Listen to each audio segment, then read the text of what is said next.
दोस्तों नमस्कार। मोदी जी के सत्ता में 12 साल पूरे हो रहे हैं। इससे पहले इतनी लंबी सत्ता में नेहरू जी रहे थे। आज अगर हम इस बात की चर्चा करें कि नेहरू जी और मोदी जी की कार्यशैली में क्या फर्क है, और अगर नेहरू के टाइम पे मोदी जी होते और मोदी जी के टाइम पे नेहरू जी होते, तो देश की जो विकास दर है वो कैसी होती, किन क्षेत्रों में काम ज्यादा होता और देश आज कहां होता। इस पे विचार करना जरूरी है, क्योंकि देश की तरक्की डिपेंड करती है लीडरशिप पे। कौन सी परिस्थितियों में, किन हालात में किसने देश को कहां से निकाला। और ये बातें हर लेवल पे जरूरी है, क्योंकि दोस्तों जब किसी भी देश का इतिहास लिखा जाता है तो एक कालखंड में नहीं, उस देश में पूरे अंतराल में क्या क्या हुआ, कौन कौन से राजा महाराजा थे, कहां पे आक्रमण हुआ, कहां पे तरक्की हुई, किस राजा ने अच्छा काम किया, किसने खराब किया, ये कंपैरिजन होता है। इसीलिए इतिहास पढ़ना जरूरी है, क्योंकि इतिहास बहुत कुछ सिखाता है, बताता है।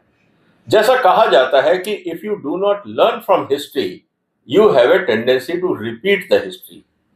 मतलब यह है कि अगर आप इतिहास से नहीं सीखते हैं तो आप इतिहास की गलतियों को शायद फिर दोहराते हैं। यही बात हमें समझनी है। इसीलिए शिक्षा में, स्कूल्स कॉलेजेस में हिस्ट्री पढ़ाई जाती है, ताकि समाज अपनी पुरानी गलतियों से सीखे और अच्छे भविष्य की तरफ आगे बढ़े। इसीलिए हिस्ट्री पढ़ना और पढ़ाना जरूरी है। आज जो दोस्तों हम चर्चा करने वाले हैं वो ये कि 12 साल का मोदी जी का कार्यकाल और 12 साल का नेहरू जी का कार्यकाल, किसने क्या योगदान दिया और देश को आज किसकी जरूरत है, ये आपको सोचना होगा। इसीलिए मैं आपके सामने कुछ तथ्य रख रहा हूं, और आगे बढ़ने से पहले सबसे पहले आप सबकी तरफ से और मेरी तरफ से मोदी जी को बहुत बहुत बधाई कि भारत के, स्वतंत्र भारत के इतिहास में शासन करने वाले आप सबसे लंबे कार्यकाल वाले प्रधानमंत्री बन गए हैं। आपको बहुत बहुत बधाई।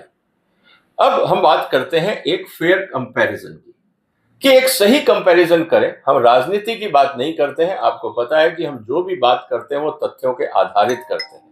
आपकी अपनी आइडियोलॉजी हो सकती है, आपकी अपने लाइकिंग डिसलाइकिंग हो सकते हैं, लेकिन देश के अंदर हम जो बात करेंगे वो तथ्यों के आधार पर करेंगे। 1964 में, मई 1964 में जब नेहरू जी का देहांत हुआ, उस समय तो हम इस दुनिया में थे नहीं, हमारा जन्म उसके बाद हुआ। कहने का मतलब यह है कि उस समय परिस्थितियां क्या थी, यह हमने अपने बुजुर्गों से सुना। और एक स्टेटमेंट जो हमारे परिवार में बुजुर्ग थे वो ये बताते थे कि उस समय समाज में ये चर्चा चलती थी, हु आफ्टर नेहरू, नेहरू के बाद कौन होगा जो देश को संभालेगा, क्योंकि ऐसा कोई व्यक्तित्व या नेता नहीं दिखता था। लेकिन देश बना, आगे बढ़ा और आज हम यहां तक पहुंच गए। अब मोदी जी के कार्यकाल में भी यही चर्चा हो रही है कि मोदी जी के बाद देश का प्रधानमंत्री कौन बनेगा। कोई व्यक्ति नहीं दिख रहा, कोई चेहरा नहीं दिख रहा, ये अटकलें भी लगाई जा रही हैं। तो कहने का मतलब यह है कि 12 साल के कार्यकाल में नेहरू जी का कोई अल्टरनेट नहीं दिख रहा था, इसी तरह से मोदी जी का भी आज अल्टरनेट नहीं दिख रहा। लेकिन मोदी जी अगर नेहरू जी के इतिहास को देखें तो नेहरू जी के बाद भी प्रधानमंत्री बने और देश बढ़ा, और आज भी देश में लोग हैं, और मोदी जी के बाद भी कोई ना कोई सक्षम व्यक्ति इस देश की बागडोर संभाल लेगा और देश आगे बढ़ता रहेगा। कंपैरिजन की जब बात आती है तो हमें दो चीजें समझनी होंगी। 1947 में भारत आजाद हुआ था, गरीब था, बिखरा हुआ था, देश का निर्माण करना था, स्थिति ये थी। 1914 में, सॉरी 2014 में जब मोदी जी ने कमान संभाली, उस समय भारत की अर्थव्यवस्था थी $2 ट्रिलियन। आपको पता है जब नेहरू जी ने कार्यकाल संभाला था उसमें भारत का बजट कितना था? 200 करोड़ से कम था। 200 करोड़ भारत सरकार का बजट था। और 1950 में जब हमारा संविधान लगा और पहला जो भारत का, रिपब्लिक इंडिया का जो पहला बजट पेश हुआ वो था करीब 350 करोड़ का। ये जो आंकड़ा मैं ढूंढ सका हूं, आपके पास और हो तो आप करेक्ट कर लीजिए। और मोदी जी को जब सत्ता मिली तो भारत का बजट था $2 ट्रिलियन।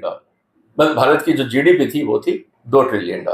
और जो बजट था वो था करीब 17 लाख करोड़ के आसपास। तो कहां पे 300 करोड़ और कहां पे 17 लाख करोड़, ये तो बात क्लियर होती है कि देश में तरक्की हुई थी। संतोषजनक हुई या नहीं, ये विवाद का विषय हमेशा रहेगा। अब हम पहले बात करते हैं लीडरशिप स्टाइल की।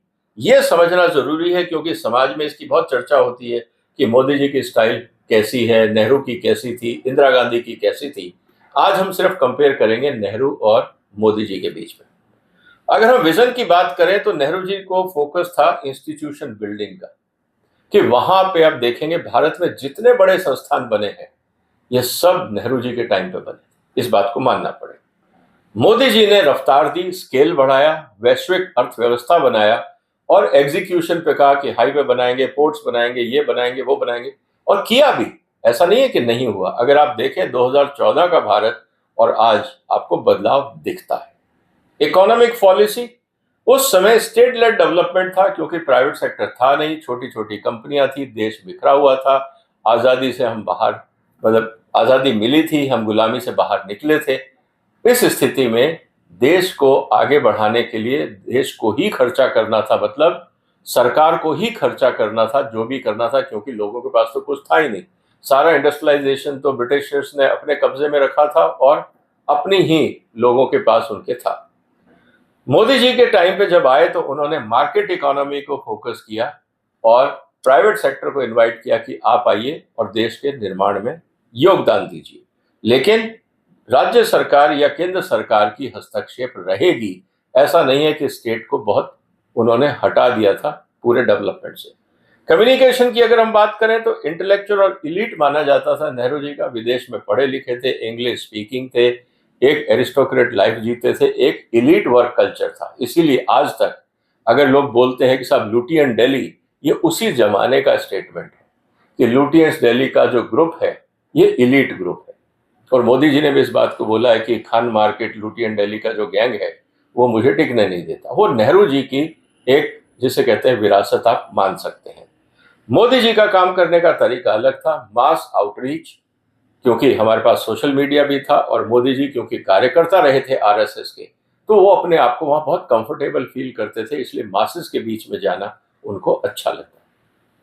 गवर्नेंस की बात करें तो गवर्नेंस था कंसेंसस और डेलिब्रेशन। संसद में चर्चाएं होती थी, बहस होती थी, हर लेवल पे आर्ग्यूमेंट्स हुआ करते थे और एक कंसेंसुअल अप्रोच से काम होता था। लेकिन मोदी जी के टाइम पे जो कहा जा रहा है और जो दिखता है, सब कुछ सेंट्रलाइज्ड है।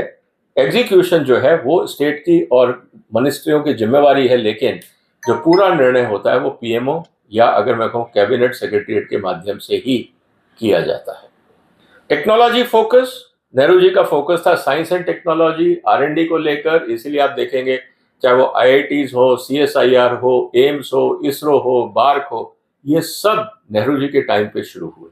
उनका फोकस था क्योंकि वो विदेश में पढ़े हुए थे, उनको पता था कि साइंस एंड टेक्नोलॉजी कितनी इंपॉर्टेंट है। और सेकेंड वर्ल्ड वॉर के बाद अमेरिका की जो डेवलपमेंट पॉलिसी, उसमें साइंस एंड टेक्नोलॉजी उसका फाउंडेशन था। तो नेहरू जी को ये पता था कि साइंस एंड टेक्नोलॉजी के बगैर गुजारा नहीं है, इसीलिए उन्होंने इंस्टीट्यूशंस बनाए और आर&डी पे काफी फोकस रखा। दूसरी तरफ मोदी जी के सामने चैलेंज था कि 125-30 करोड़ की आबादी को कैसे संभालें। सिस्टम में करप्शन है, लीकेज बहुत ज्यादा है, भ्रष्टाचार बहुत ज्यादा है, तो हम इस पूरे लीकेज को हटाने के लिए डिजिटल मॉडल पे जाएंगे और पूरा फोकस डिजिटल गवर्नेंस पे किया गया और जिसका फायदा आज हमें दिखता है। फॉरेन पॉलिसी की हम बात करें, हम गुट निरपेक्षता की बात करते थे, नॉन अलाइनमेंट मूवमेंट की बात करते थे, लेकिन आज की बदलती हुई दुनिया में मोदी जी का फोकस है मल्टी अलाइन, कि सबके साथ काम करेंगे, जहां हमारा हित होगा उसके साथ हम काम करेंगे। Political style, Nehru ji parliamentary centric थे, पार्लियामेंट में जाते थे, डिबेट्स में पार्टिसिपेट करते थे, सुनते थे और पार्लियामेंट्री फोकस को लेकर आगे बढ़ते थे। इस समय जो मोदी जी का स्टाइल है, जो सब देख रहे हैं, ये लीडरशिप सेंट्रिक है कि मोदी जी क्या चाहते हैं। इसीलिए आप देखेंगे इवन सरकार का भी नाम, पहले ये होता था कांग्रेस की सरकार, अब बीजेपी की सरकार हम लोग नहीं बोलते, हम मोदी बोलते हैं, मोदी सरकार। तो ये आपको जो नैरेटिव है ये बताता है कि मोदी सरकार सही वर्ड है या बीजेपी सरकार सही वर्ड है या एनडीए सरकार सही वर्ड है, क्योंकि उस समय नेहरू सरकार नहीं लोग बोलते थे, कांग्रेस की सरकार बोलते थे। यहां से आपको पता लगता है consensus versus leadership centralised approach, ये नाम से ही रिफ्लेक्ट होता है, जो हमें देखना पड़ेगा। अब हम अगर बैलेंस कंपैरिजन करें तो दोनों के सामने क्या चुनौतियां थी? नेशन बिल्डिंग, नेहरू जी के सामने बड़ी चुनौती थी, आजादी मिली थी। मोदी जी के सामने वो चुनौती इतनी नहीं थी। इकोनॉमिक ग्रोथ की हम बात करें तो बहुत ज्यादा चैलेंज उस समय भी था, लेकिन मोदी जी के सामने इकोनॉमिक ग्रोथ का चैलेंज ज्यादा था, क्योंकि आबादी करीब 132 करोड़ थी 2014 में। रोजगार की समस्या थी, महंगाई थी। अगर आप मोदी जी के चुनाव से पहले भाषण देखें तो उन्होंने सारी इकोनॉमिक चैलेंजेस को अपने भाषणों में बोला था। तो इसका मतलब यह है कि उनको पता था इकोनॉमिक चैलेंजेस क्या है। इंस्टीट्यूशन बिल्डिंग की अगर हम बात करें, उस समय बहुत ज्यादा जरूरत थी, क्योंकि भारत में कुछ नहीं था, ना शिक्षा थी, ना विज्ञान था, ना संस्थान थे, ना हॉस्पिटल्स थे, कुछ भी नहीं था। तो हमने बहुत ज्यादा फोकस किया इंस्टीट्यूशन बिल्डिंग में। अनफॉर्चुनेटली 2014 के बाद हमारा फोकस इंस्टीट्यूशन बिल्डिंग में नहीं रहा। इसीलिए बहुत सारे चैलेंजेस आ जाते हैं कि जो डिसीजन लिए जा रहे हैं उसको इम्प्लीमेंट कौन करेगा, और इम्प्लीमेंटेशन के साथ वो सही कानून है या नियम है या नहीं, कार्रवाई हो रही है या नहीं, वो इंस्टीट्यूशंस भी आज वीक है। एम्प्लॉयमेंट चैलेंज की बात करें, उस समय कम था। देश की आबादी करीब 30, 32 या 34 करोड़ थी जब भारत आजाद हुआ, और 2014 में ये चैलेंज बढ़ गया, आबादी करीब 132 करोड़ थी।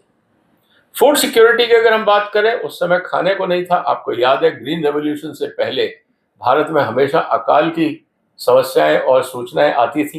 भारत में फेमिन को लेकर काफी बड़ा इशू था, तो फूड सिक्योरिटी चैलेंज था। अब जब मोदी साहब ने सत्ता संभाली तो कम से कम वो चैलेंज इतना बड़ा नहीं था। इंफ्रास्ट्रक्चर, भारत में कुछ था नहीं।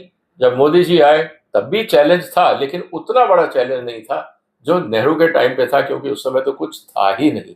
इस बात को समझना होगा। ग्लोबल कंपटीशन की हम बात करते हैं, कम था। पूरी दुनिया सेकेंड वर्ल्ड वॉर से बाहर निकली थी, अपने अपने घरों को संभाल रही थी, कंपटीशन था नहीं। और अगर हम देखें तो इस समय एक्सट्रीम कंपटीशन है, और यही मोदी जी का सबसे बड़ा चैलेंज है कि इस एक्सट्रीम कंपटीशन में इंडियन इकोनॉमी को कैसे ग्रो किया जाए। जियोपॉलिटिकल प्रेशर उस समय थे, क्योंकि सेकेंड वर्ल्ड वॉर के बाद गुट हुआ कि आप रशिया के साथ जाएंगे, अमेरिका के साथ जाएंगे, नेटो बना, वार्सा बना, दुनिया भर के गुटबाजी थी। एक अलग तरह का चैलेंज था। आज भी बहुत ज्यादा चैलेंज है कि आप रशिया के साथ हैं, अमेरिका के साथ हैं, किसके साथ हैं, ये सब बातें होती रहती हैं। टेक्नोलॉजिकल चैलेंज कम थे। उस समय बेसिक रेडियो नहीं था, टीवी नहीं था, टेलीफोन नहीं था, सब कुछ बेसिक्स था, मुंडेन था, क्योंकि साइंस ने अभी तक तरक्की नहीं की थी। लेकिन 2014 के बाद पूरी दुनिया में जिस तरह से इंटरनेट और इंटरनेट आधारित टेक्नोलॉजीज बनी, उसने टेक्नोलॉजिकल चैलेंज बहुत बड़ा कर दिया। और अब तो हालत है आर्टिफिशियल इंटेलिजेंस की। सोचिए कि उस जमाने में रेडियो भी नहीं था, और आज हम आर्टिफिशियल इंटेलिजेंस की बात कर रहे हैं, और धरती से बैठ के हम अंतरिक्ष से एक दूसरे से कम्युनिकेट कर पा रहे हैं। इंफॉर्मेशन स्क्रूटनी की अगर हम बात करें, उस समय कम थी। उस समय जानकारी का अभाव था, टेक्नोलॉजीज नहीं थी, एक दूसरे से बातचीत लोग करते थे, कोई इस तरह का प्रोबिंग एटीट्यूड नहीं था। लेकिन इस समय जो स्क्रूटनी है इंफॉर्मेशन की, कौन क्या बोल रहा है, किधर बोल रहा है, कौन सी जानकारी आ रही है, पूरी दुनिया में इस समय स्क्रूटनी चल रही है। तो ये भारत पे भी हमें देखने को मिल रहा है। अगर हम इसको थोड़ा सा और क्विक स्टार्ट करें और ये देखें कि स्टार्टिंग पॉइंट क्या था। इंडिपेंडेंट था, पार्टीशन था, फूड शॉर्टेज थी, मोदी जी को इमर्जिंग इकोनॉमी मिली, ग्लोबल एरा मिला। ये परिस्थितियां अलग थी। इकोनॉमिक मॉडल, जैसा मैंने आपको पहले कहा, state led versus market led. GDP का साइज उस समय बहुत छोटा था, क्योंकि भारत की फाउंडेशन रखी जा रही थी। इस बात को समझना होगा। और मोदी जी को जो मिला इस समय जीडीपी, वो 2 ट्रिलियन के आसपास मिला था, जो अब बढ़कर 4 के आसपास हो गया है। इंफ्रास्ट्रक्चर की बात करें, क्योंकि देश में कुछ नहीं था, तो इंफ्रास्ट्रक्चर पे बहुत खर्चा हुआ। बेसिक इंफ्रास्ट्रक्चर पे डैम्स बने, स्टील प्लांट्स बने, साइंटिफिक इंस्टीट्यूशंस बने, ये सब जरूरी था। और मोदी जी ने आके उस पर गति दी, हाईवेज बनाए, एयरपोर्ट्स बनाए, पोर्ट्स बनाए, वगैरह वगैरह। टेक्नोलॉजी की बात करें तो उस समय शुरुआत थी। आज हम इसरो की बात करते हैं, डीआरडीओ की बात करते हैं, बार्क की बात करते हैं, एटॉमिक एनर्जी, ये सारा फाउंडेशन नेहरू जी के टाइम पे था। मोदी जी ने आके डिजिटल इकोनॉमी पे फोकस किया, तो जितना हम आज यूपीआई देख रहे हैं, बाकी इलेक्ट्रॉनिक सिस्टम्स देख रहे हैं, ये मोदी जी के कार्यकाल में हुआ। फॉरेन पॉलिसी की हम बात कर चुके। डिफेंस की अगर हम बात कर रहे हैं तो उस समय डिफेंस कमजोर था, तभी तो हम चीन का युद्ध हारे थे 1962 में, क्योंकि हिंदी चीनी भाई भाई का नारा नेहरू जी ने दिया था और धोखा हुआ। 64 में उनकी डेथ हुई, लेकिन उससे पहले वो चीन युद्ध हार चुके थे। इसके बाद अगर हम देखें तो इस चैलेंज को देखते हुए मोदी जी ने डिफेंस पे फोकस किया, चाहे वो चीन की सीमा हो, पाकिस्तान की सीमा हो, नेवी हो, एयरफोर्स हो, आर्मी हो, निश्चित रूप से फौज में काफी काम हुआ। पॉवर्टी रिडक्शन के लिए काम हुआ, लेकिन रिसोर्सेज नहीं थे, तो इसीलिए भारत के शुरू के अगर आप देखेंगे 15, 20, 25 साल गरीबी हटाओ का नारा जरूर दिया गया, लेकिन संसाधन नहीं थे, इसलिए गरीबी हम हटा नहीं पाए, उस हिसाब से प्लानिंग हम कर नहीं पाए। लेकिन मोदी जी ने आके जब डिजिटल इंडिया की बात करी, डायरेक्ट टू ट्रांसफर की, डीबीटी की बात करी, डायरेक्ट बैंक ट्रांसफर की, तो जो सरकार की तरफ से जितनी भी राशि जाती थी वो बेनिफिशियरी के अकाउंट में जाती थी। एक तो पिल्फरेज नहीं हुई, करप्शन नहीं हुआ, चोरियां नहीं हुई। जब लोगों को पैसा मिला तो उनका आत्मविश्वास बढ़ा, इकोनॉमिक डेवलपमेंट हुई, और जो हमारे सामने आज दिखती है। मैन्युफैक्चरिंग की अगर बात करें तो उन्होंने इंडस्ट्रियल बेस बनाया फ्रॉम बेसिक्स, और आज मोदी जी का कहना यह है कि भाई हम इंडस्ट्रियल बेस बना रहे हैं, लेकिन आज वो बहुत बड़ा चैलेंज है, क्योंकि आज हमारे पास इंटरनेशनल मार्केट का प्रेशर भी है, कंपटीशन भी है, रोज टेक्नोलॉजीज बदल रही हैं। तो जिस तरह से हमें इंडस्ट्रियल डेवलपमेंट करना चाहिए था, अगर हम चाइना से कंपेयर करें, हम नहीं कर पाए। तो मोदी जी ने कोशिश करी, लेकिन हम कर नहीं पाए, मेक इन इंडिया को हम सक्सेस नहीं बना पाए। ये बात भी हमारे सामने है। तो अगर हम ये देखें कि किसका रिकॉर्ड क्या रहा, तो मैं ये कहूंगा कि नेहरू जी के टाइम पे इंस्टीट्यूशन बिल्डिंग पे बहुत काम हुआ, डेमोक्रेसी पे फोकस रहा, क्योंकि पार्लियामेंट को साथ में लेके चलना जरूरी था। देश अभी अभी आजाद हुआ था। पटेल साहब ने जितने भी प्रिंसली स्टेट थे सबको मिला के भारत को एक रिपब्लिक बनाया।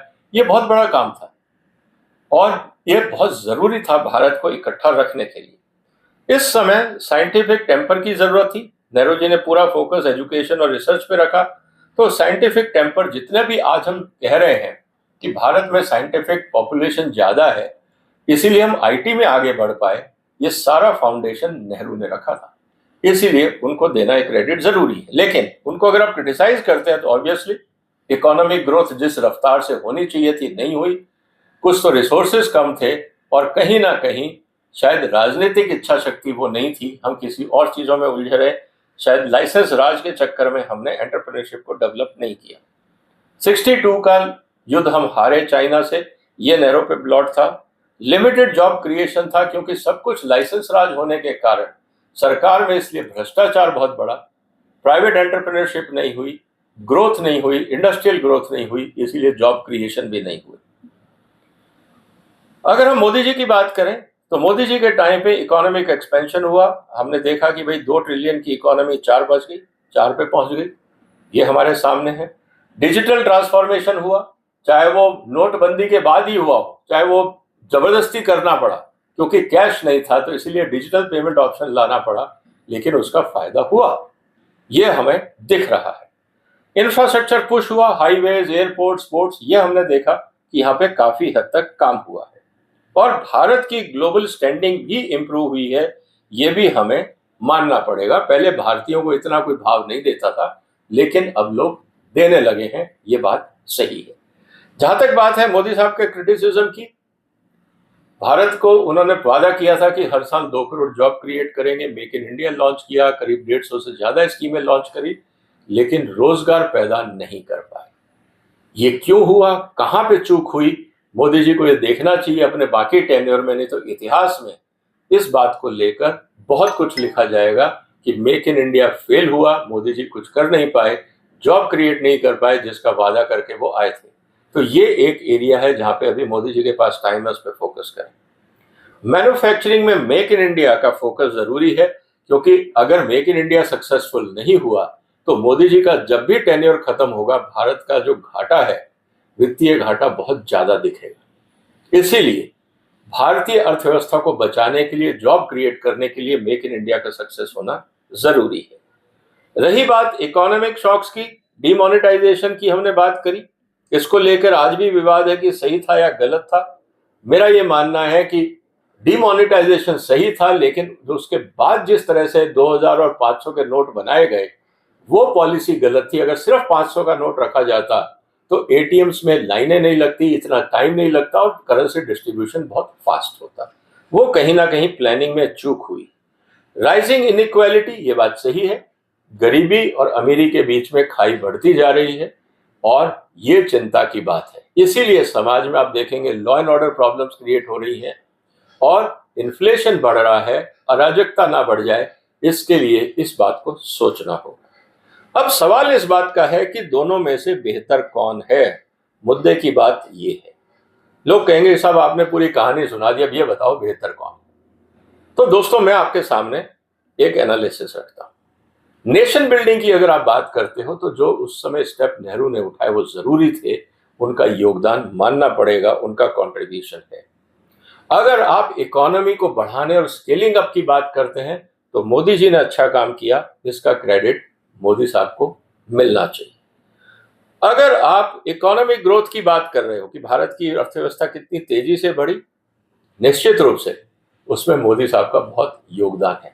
लेकिन भारत में संस्थान और इंस्टीट्यूशन की अगर आप बात करते हो, नेहरू ने बहुत अच्छा काम किया मोदी जी के मुकाबले, ये बात हमें माननी पड़ेगी। मोदी जी के टेन्योर में कौन से ऐसे वर्ल्ड क्लास इंस्टीट्यूशन भारत ने नए बनाए? पुराने तो चल रहे हैं, इसरो है, बार्क है, वो सब चल रहे हैं। नए बदलती हुई दुनिया में नई टेक्नोलॉजीज पे ऐसे कौन से इंस्टीट्यूशन बनाए जिससे भारत आज प्राउड फील करे, ये भी हमें सोचना होगा। तो कुल मिला के अगर हम इस पूरी बात को एक लाइन में रखना चाहें तो दोस्त मैं यही कहूंगा कि Nehru was a nation builder, लेकिन Modi was a nation scaler. Scale बढ़ाने में मोदी जी का योगदान है, लेकिन देश की फाउंडेशन संभालने में जो नेहरू ने काम किया उसको आप इग्नोर नहीं कर सकते। तो दोस्तों अब आखिर में एक इंपॉर्टेंट सवाल, अगर हम 1947 में मोदी जी के हाथ में सत्ता देते और 2014 में नेहरू जी को जिम्मेवारी दी जाती तो देश की स्थिति क्या होती? इसको जरा अगर हम समझें तो बहुत इंटरेस्टिंग आर्ग्यूमेंट सामने निकल के आएंगे।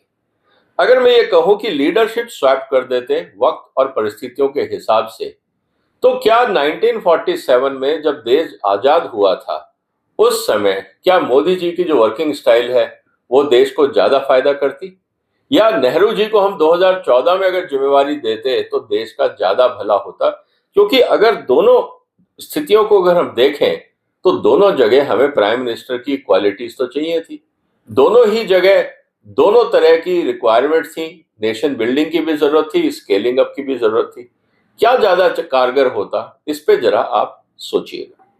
दूसरा, अगर हम ये कहें कि मान लीजिए देश आजाद हुआ और मोदी जी एग्जीक्यूशन स्टाइल जो उनकी है वैसे वो काम करते, तो क्या 1947 में मोदी जी ज्यादा कारगर होते नेहरू जी से, या नेहरू जी 2014 में मोदी जी से ज्यादा कारगर होते जब हमें टेक्नोलॉजी अडॉप्ट करनी थी, स्केलिंग अप करना था और जिस तरह से इंफ्रास्ट्रक्चर और आईटी इंफ्रास्ट्रक्चर की जरूरत थी, क्या नेहरू जी उस समय ज्यादा कामयाब होते? इसको भी अगर आप चाहें तो विचार कर सकते हैं। इसके अलावा 47 में जब देश हमें मिला था उस समय हालत खराब थी, उस समय हर जगह अफरा तफरी थी, देश आजाद हुआ था, रिसोर्सेज नहीं थे, हमारे पास कोई भी संसाधन नहीं थे। ऐसी स्थिति में क्या मोदी जी ज्यादा कारगर होते?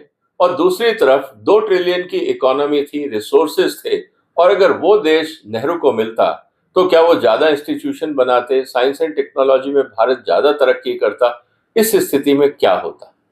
इसको भी अगर आप सोचेंगे तो बड़ा इंटरेस्टिंग विचार आपके दिमाग में आएगा।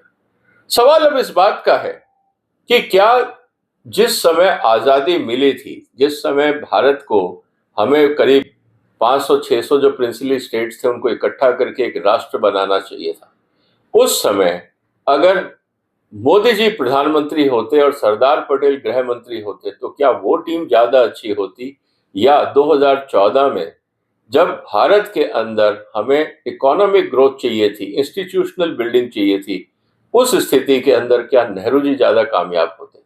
इन बातों को अगर हम ध्यान देखेंगे तो मुझे लगता है कि बहुत कुछ चीजें हमें समझ में आएंगी कि लीडरशिप स्टाइल नेशन बिल्डिंग में कितना जरूरी था और कौन सी स्किल किस समय ज्यादा जरूरी थी। इसीलिए अगर आप मेरे से पूछें तो मैं तो ये कहूंगा कि नेहरू ने नेशन बिल्डिंग, जो भारत का जो आधारशिला थी, उसको मजबूत रखा। इंडस्ट्रियलाइजेशन हुआ, अगर हम देखें बड़े बड़े इंस्टीट्यूशंस बने, डैम्स बने, इंफ्रास्ट्रक्चर बने जो बिल्कुल नहीं थे। भाखड़ा डैम हुआ या हाईवेज बने जो बड़े बड़े, बाकी स्टील प्लांट्स बने, R&D सेंटर्स बने, ये सब नेहरू के टाइम पे थे। और अगर हम ये कहें कि जो चीज मोदी जी को दी, अगर हम 2014 की बात करें, आप ध्यान रखिएगा इस बात को कि हमेशा भारत की जीडीपी या जो इकोनॉमी थी, जो बजट था 2047 में, वो 200 करोड़ के आसपास था। और जब मोदी जी को मिला वो था 17 लाख करोड़, 18 लाख करोड़ के आसपास। इस स्थिति के अंदर क्या नेशन बिल्डिंग या उसकी जो ग्रोथ थी, मोदी जी ज्यादा अच्छी कर पाए या नेहरू ज्यादा अच्छी कर पाए, ये भी हमें समझना होगा। तो कुल मिला के हम ये कह सकते हैं कि अगर दोनों के बीच में हम परिस्थितियां बदल दें या दोनों का टाइम फ्रेम बदल दें, नेहरू जी को 14 में लाएं और मोदी साहब को 1947 में लाएं, तो देश कैसा होता? क्या ऐसा ही होता भारत, या भारत कुछ और होता? जो भी आपके विचार हो कमेंट बॉक्स में लिखिए, ये जानना बहुत जरूरी है। क्योंकि अगर 47 के पीएम 14 में और 14 के पीएम 47 में होते तो भारत कहां होता? ये एक बड़ा सवाल है। इसीलिए आइसोलेशन में ये कहना कि एक प्रधानमंत्री ने बड़ा अच्छा काम किया, दूसरे ने नहीं किया, या वाइस वर्सा, मुझे लगता है हम अगर होलिस्टिक व्यू में देखें, और यही काम है इतिहास का, यही काम है एनालिसिस का, जानना कि भारत की किन परिस्थितियों में कौन सा स्किल सेट ज्यादा काम आता। इसीलिए आप बता सकते हैं कि कौन सा लीडर किन परिस्थितियों में ज्यादा सक्सेसफुल होता। उम्मीद है दोस्तों आपके भी अपने विचार होंगे, कमेंट बॉक्स में लिखिए। इस वीडियो को शेयर करिए, इस चैनल को सपोर्ट करिए, सब्सक्राइब करिए। फिर मुलाकात होगी एक और महत्वपूर्ण मुद्दे के साथ। तब तक अपना ध्यान रखिएगा। फिलहाल वंदे मातरम।